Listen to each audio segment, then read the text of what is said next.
Assalamualaikum warahmatullahi wabarakatuh.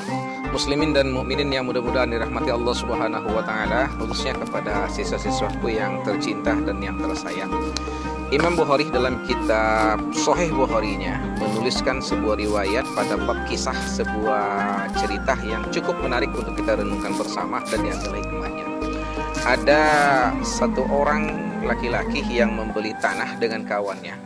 Setelah harga deal, kemudian si pembeli pergi ke sebidang tanah yang dibelinya, dan kemudian dia menggali tanah untuk menanam beberapa pohon.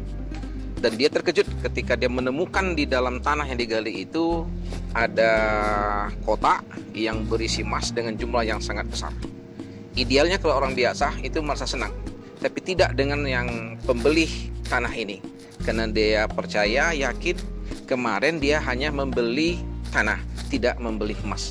Makanya dia mengajak anak-anaknya untuk pergi mengantarkan emas sekotak itu, pergi ke rumah orang yang menjual tanah kemarin itu. Kemudian dia bilang, innama astaraitul ardo wala adwa' minkal zahab. Sesungguhnya aku kemarin hanya membeli tanah kepadamu, tidak membeli emas yang ada di dalamnya.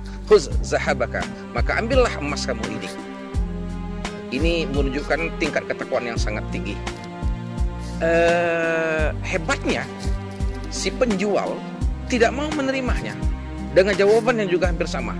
Dia berkata, innama bi'tukal arda wa ma fiha. Sesungguhnya kemarin aku sudah menjual tanahku kepadamu sekaligus apapun yang ada di dalamnya. Ada emas, maka emas ini adalah punyaku. Saya tidak mau. Ini sungguh sangat luar biasa. Ada orang yang membeli tanah, ketemu emas, tapi dia tidak mau mengambil emasnya. Ini mungkin pribadi yang sudah sangat langkah dan hampir mustahil ditemukan di zaman sekarang. Dan yang menjual pun ketika dikembalikan, dia juga tidak mau menerima. Mereka sama-sama punya alasan, mereka tidak lagi berhak untuk memilikinya. Dan setelah tidak ada yang mau memiliki emas ini, maka mereka sepakat untuk pergi menemui orang yang mereka anggap sangat bijak di kampungnya, minta carikan jalan keluar. Dan kemudian mereka sampaikan keadaan mereka, apa yang terjadi dengan mereka. Dan orang bijak ini betul-betul bijak. Mungkin mereka berkata, jadi kamu tidak mau memiliki emas ini? Tidak. Kamu juga tidak mau memiliki emas ini? Juga tidak. Kemudian dia bertanya, alakuma walad, apakah masing-masing kamu masih punya anak yang belum menikah? Salah seorang di antara mereka menjawab, na'am, li gulamun, aku punya anak laki-laki. Dan yang satunya bilang, li jariyah, aku juga punya anak gadis yang belum menikah. Kemudian orang bijak ini berkata, nikahkan kedua anak kamu, lalu berikan emas ini kepada mereka, jadikan ini modal bagi mereka untuk membina hidup berumah tangga. Inilah win-win solution yang sangat indah yang diberikan oleh orang yang bijak ini. Riwayatnya sampai di sini. Kaum muslimin dan mukminin yang berbahagia, apa pesannya bagi kita? Yang menarik adalah kedua orang ini, penjual dan pembeli tanah ini, tidak mau mengambil emas itu karena mereka yakin itu bukan hak mereka.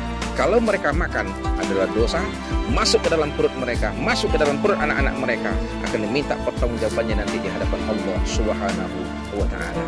Saya tidak tahu apakah mereka berdua orang yang ahli bidang agama, hafal dengan Al-Quran, tapi paling tidak mereka berdua sudah menunjukkan bagaimana mengamalkan salah satu ayat Al-Quran yang mungkin di telinga kita sering kita dengar, bahkan kita hafal.